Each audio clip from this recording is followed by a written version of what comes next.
Free Speech Commentary by Stephanie Van Kampen.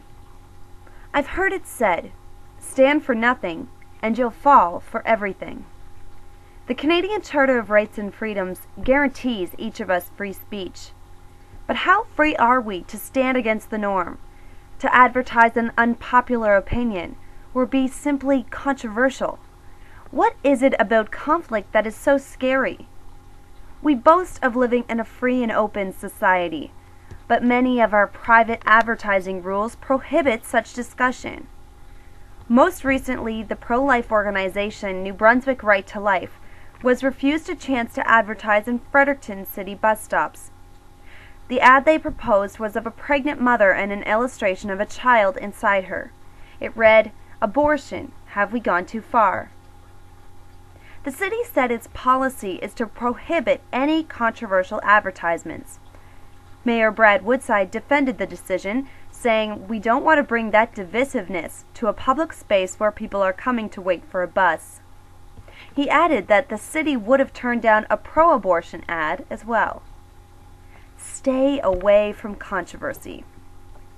The CBC demonstrated its dedication to that principle when it told a private businessman he couldn't advertise on their TV channel. Roger May owns Maritime Christian Bookstore in Prince Edward Island.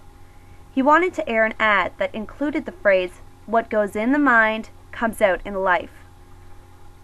The broadcaster refused to give him airtime, stating that the phrase was against CBC standards. May challenged the CBC, arguing that he was just advertising for his business, not prompting people to choose a certain religion. But the CBC said the commercial had an overall religious theme and refused to air it. It is understandable that a business selling advertising space would want to avoid controversy in order to maximize its target demographic.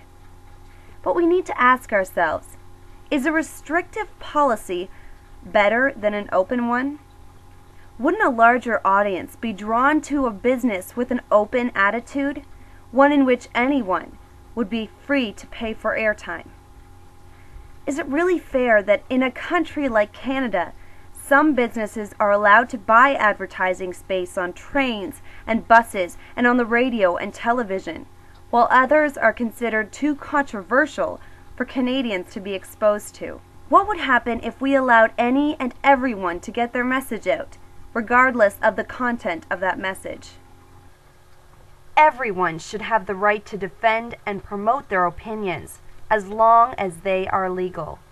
Whether it's a strip club, church group, or a political campaign, each has the right to a public forum where they can advance their cause. The public will take it or leave it. But we have to give them the choice. In a way, it's a form of everyday censorship.